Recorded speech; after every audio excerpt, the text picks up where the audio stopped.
Ibu bapak dan saudara-saudaraku terkasih, Shalom. Selamat pagi. Selamat memasuki minggu yang baru. Semalam kita sudah masuk ke minggu Seksagesima. Itu artinya kita sudah masuk ke minggu-minggu pasion, minggu-minggu sengsara. Mari Bapak Ibu, sebagaimana yang sudah kita hayati, kita mengawali setiap aktivitas kita satu hari di dalam kebersamaan kita dengan firman Tuhan. Kita satukan hati dan pikiran kita berdoa.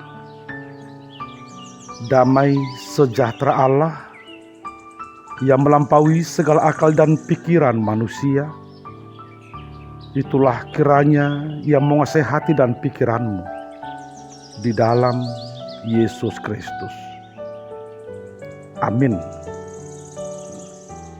Firman Tuhan untuk kita hari ini, Selasa 14 Februari 2023, diambil dari Kolose pasal 3 ayat 13.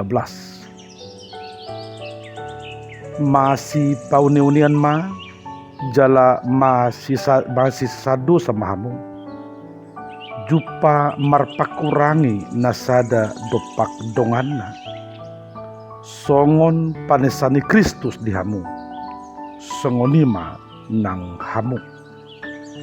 Masih pauniunian jala masih sesaat dosa mahamu jupa marpakurangi nasada dopak donganna songon panesani Kristus dihamu songonima nang hamu. Sabarlah kamu seorang terhadap yang lain, dan ampunilah seorang akan yang lain apabila yang seorang menaruh dendam terhadap yang lain, sama seperti Tuhan telah mengampuni kamu, kamu perbuat jugalah demikian. Sabar dan suka mengampuni. Ibu bapak dan saudara-saudaraku terkasih, ada dua keluarga hidup berdampingan, bertetangga. Lalu kedua keluarga ini hidup rukun, hidup harmonis. Mereka saling memperhatikan. Namun seiring dengan perjalanan waktu, keharmonisan mereka terganggu karena ada hobi yang berbeda. Keluarga yang satu suka memelihara ayam. Dia punya banyak ayam. Lalu keluarga yang satu lagi tidak suka memelihara ayam.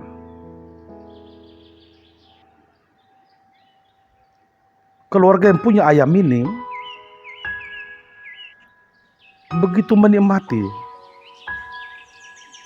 setiap hari mengurusi ayam ini.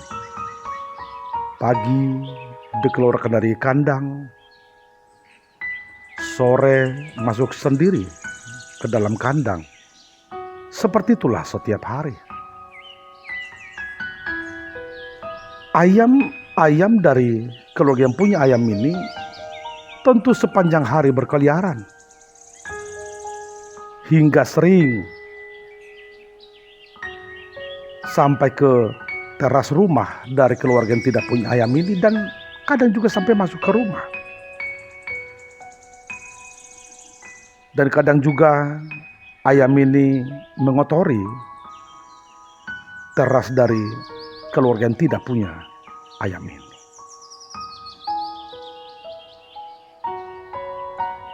Hingga dalam perjalanan waktu, keluarga yang tidak punya ayam ini merasa risih, merasa tidak senang, merasa terganggu. Karena hampir setiap hari ayam-ayam ini selalu sampai ke teras, dan silap menutup pintu, kadang juga masuk sampai ke rumah. Suatu hari, karena silap menutup pintu, ayam-ayam ini pun masuk ke rumah. Lalu mereka segera menangkapnya. Mereka menangkap ayam-ayam ini, dan satu ekor ayam ini dimatikan oleh yang tidak punya ayam ini. Lehernya diputar hingga mati. Setelah mati, ayam ini dilemparkan persis di depan pintu yang punya ayam ini, dengan maksud supaya mereka lihat ayam mereka sudah mati karena mengotori rumah. Apa yang terjadi? Yang punya ayam ini melihat ayam mereka sudah mati, tetapi mereka tidak marah. Si ibu mengambil ayam ini, mencabuti bulunya, lalu mengolah menjadi roti ayam. Dia pintar mengolah roti ini, nggak enak dimakan. Setelah selesai pembuatan roti ayam ini, dia pun segera menyuruh anaknya untuk mengantar roti ayam ini ke tetangga sebelah, tentu yang mematikan ayam ini. Mereka pun menerima roti ayam pemberian tetangganya. Mereka memakannya sangat enak. Setelah selesai makan, mereka termenung, loh, ini rupanya ayam yang kita matikan itu. Mulai sekarang kita tidak boleh lagi membunuh ayam, mematikan ayam. Apa yang terjadi kemudian? Beberapa hari setelah peristiwa itu, tetangga yang tidak punya ayam ini kebetulan belanja ke kota, belanja ke pasar, hingga membeli telur ayam. Dan sampai di rumah, maksudnya untuk membalaskan kebaikan tetangganya, menyuruh anaknya untuk memberikan telur ayam ini ke tetangganya. Telur ayam ini pun mereka terima. Lalu yang ada di pikiran mereka ialah, berarti ini telur ayam kita. Ayam kita selama ini berkeliaran. Mulai besok, kita tidak usah lagi mengeluarkan ayam kita. Biar di kandang terus. Supaya dia bertelur di kandang. Bapak Ibu, waktu berjalan terus, mereka pun hidup berdampingan dengan harmonis. Ayam-ayam ini tidak mengganggu lagi karena sudah di dalam kandang. Dan mereka pun membangun kesepahaman. Bapak, Ibu, dan saudara-saudaraku, apa yang mau kita lihat di sana? Betapa pentingnya membangun hidup yang harmonis di tengah perbedaan yang ada. Hidup berdampingan, hidup bertetangga memang membutuhkan perhatian, pengorbanan, dan tindakan untuk saling membangun. Keharmonisan tidak tercipta dengan sendirinya. Keharmonisan hanya mungkin dinikmati oleh orang-orang yang mau menerima orang lain apa adanya. Yang mau menerima orang lain dengan segala kelebihan dan kekurangannya. Dan yang mau membangun kerjasama, membangun kebersamaan. Bapak, Ibu, dan saudara-saudaraku yang terkasih dalam nama Yesus, pola hidup seperti itulah yang diinginkan oleh Rasul Paulus dibangun, dikelola, dipelihara di tengah kehidupan jemaat yang ada di Kolose. Paulus membayangkan mereka memang berbeda dalam banyak hal. Tetapi di sisi lain mereka adalah anggota dari tubuh Kristus. Itu sebabnya mereka harus mampu dan bersedia menerima perbedaan yang ada. Menerima setiap orang apa adanya. Hingga kesatuan di tengah kepelbagaian boleh dibangun. Saudaraku, dalam nas kita, Paulus mencoba mengingatkan mereka atas dasar teologi yang jelas, yaitu setiap orang Kristen adalah manusia baru. Setiap orang yang sudah dibaptis dan sudah masuk ke dalam persekutuan orang-orang kudus, sebenarnya mereka sudah berada di dalam komunitas yang baru dengan kehidupan yang baru. Mereka sudah harus meninggalkan pola hidup yang lama yang tidak seturut dengan kehendak Tuhan. Dan mereka sudah seharusnya berada di dalam suasana yang baru, hidup dalam terang seturut dengan kehendak Tuhan. Itulah sebenarnya gereja, eklesia, persekutuan orang-orang kudus yang dipanggil oleh Roh Kudus keluar dari kegelapan dunia, masuk ke dalam terang, dalam Yesus Kristus. Bapak, Ibu, dan saudara-saudaraku, Paulus mengingatkan orang Kristen di Kolose bahwa keharmonisan itu boleh dibangun. Kebersamaan, kesatuan itu boleh dibangun di tengah kepelbagaian yang ada dengan dua syarat. Yang pertama, mereka harus memiliki kesabaran. Sabarlah kamu seorang terhadap yang lain. Orang yang sabar jauh dari kemarahan yang tidak terkontrol, jauh dari tindakan emosional, dan jauh dari perbuatan-perbuatan yang tidak Tuhan kehendaki. Sabar artinya mampu dan bersedia menerima orang lain apa adanya meskipun berbeda dengan dia, bahkan mungkin bertentangan dengan keinginannya. Tetapi setiap orang harus memahami dan harus sadar bahwa manusia memang diciptakan berbeda. Syarat yang kedua ialah harus suka mengampuni. Ampunilah seorang akan yang lain. Tidak ada orang yang sempurna. Tidak ada orang yang tidak pernah hilaf, yang tidak pernah berbuat salah.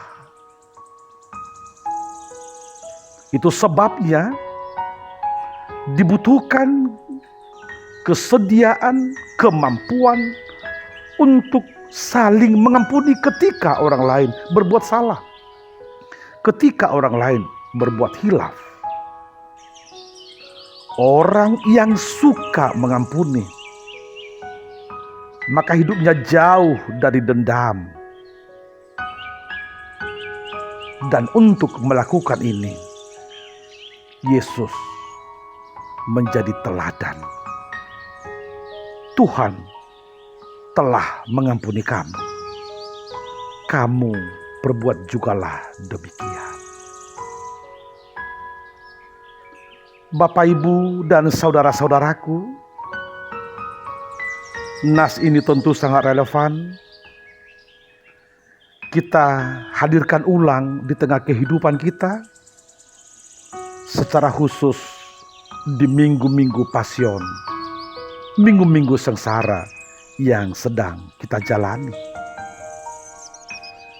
Di minggu-minggu pasion ini, kita diajak untuk menghayati penderitaan Yesus di kayu salib. Yesus yang rela mati untuk menebus orang-orang berdosa yang percaya kepadanya.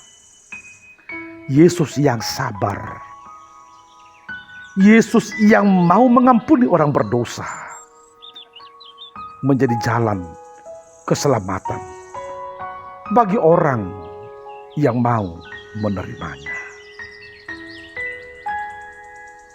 Bapak, Ibu, dan saudaraku, pola keteladanan yang ditunjukkan oleh Yesus ini harus kita hadirkan ulang di dalam kehidupan kita. Kita semua harus berjuang untuk membangun pola hidup yang sabar. Jauh dari amarah yang tidak terkontrol. Jauh dari tindakan-tindakan emosional yang kadang tidak logika. Untuk itu dibutuhkan hati yang tulus, pikiran yang bersih. Dan kita juga diajak untuk suka mengampuni. Mari membangun prinsip suka mengampuni, tidak ada ruginya. Kalau Yesus mau mengampuni kita, mengapa kita tidak mau mengampuni orang lain? Apakah kita tidak egois? Kalau kita memohon Yesus mengampuni kita, tetapi kita tidak mau mengampuni orang lain, itu sebabnya dibutuhkan kelapangan hati. Marilah menerima orang lain apa adanya. Ibu, bapak, dan saudara-saudaraku, pola pikir dan pola hidup inilah yang harus kita tumbuh kembangkan di dalam kehidupan kita. Jauhkan dendam, Bapak Ibu. Jauhkan prinsip mata ganti mata, gigi ganti gigi. Jangan pernah merasa rugi kalau kita mengalah, kalau kita mengampuni, kalau kita tidak membalaskan perbuatan salah yang diperbuat orang lain. Tetapi lihatlah itu sebagai sisi kekuatan kita. Kita kuat karena Tuhan yang menguatkan kita. Saudara-saudaraku, mari tunjukkan ini dalam setiap aktivitas kita satu hari ini. Mari menerima orang lain apa adanya. Mari hidup bersabar. Dan mari suka mengampuni. Hati kita jauh dari dendam. Jauh dari kebohongan. Jauh dari sifat yang suka membalaskan. Mari bangun prinsip, Bapak Ibu. Tugas kita ialah berbuat baik.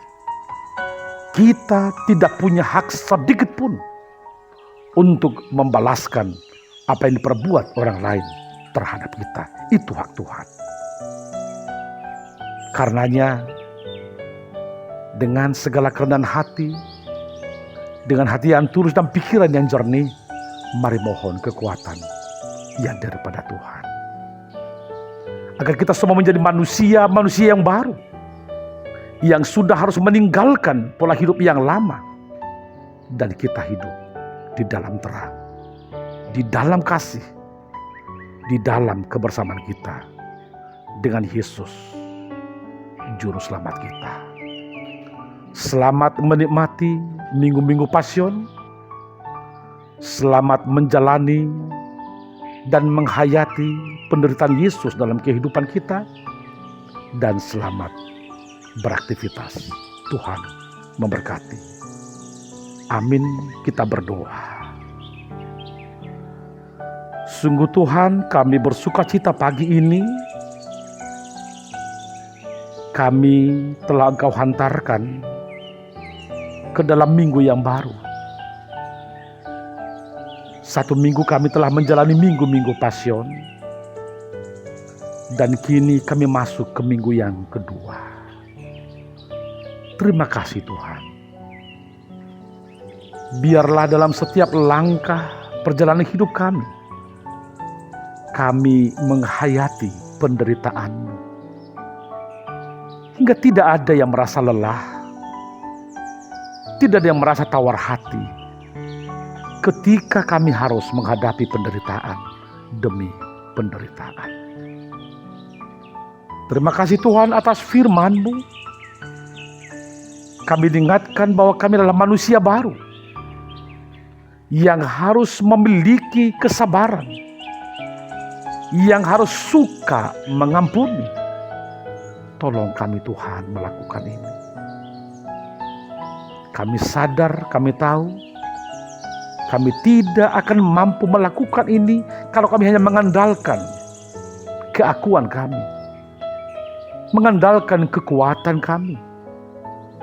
Karenanya Tuhan, kami mohon pertolongan Tuhan. Kami mohon Roh Kudus-Mu hadir, menguatkan kami, mengajari kami, membimbing kami, agar kami sabar terhadap satu dengan yang lain. Dan kami menerima orang lain apa adanya. Berkati seluruh jemaat-Mu Tuhan. Secara khusus dalam seluruh aktivitas satu hari ini. Biarlah setiap jemaat-Mu boleh berkarya. Boleh bekerja seturut dengan kehendak-Mu. Berkati jerih lelah jemaat-Mu. Biarlah semuanya menjadi alat-Mu Tuhan, untuk menjadi saluran berkat terhadap yang lain. Biarlah berkat-Mu melalui pekerjaan kami, menjadi jalan-Mu untuk memenuhi kecukupan kebutuhan kami. Berkati juga Tuhan jemaat-Mu yang sedang sakit, yang sedang dalam persoalan, yang sedang lemah. Tuhan yang menguatkan, Tuhan yang menghibur, Tuhan yang memberikan kesembuhan. Biarlah Tuhan, minggu-minggu Pasion ini sungguh menginspirasi kami untuk menghayati penderitaan-Mu. Hingga kami Tuhan dimampukan menghadapi setiap penderitaan. Dan kami boleh bersukacita bersyukur dalam segala hal, memuji dan memuliakan nama-Mu saja. Kami serahkan Tuhan seluruh agenda hidup kami, program hidup kami, perjalanan hidup kami hanya ke dalam tangan Tuhan. Dalam Yesus kami berdoa dan mengucap syukur. Amin.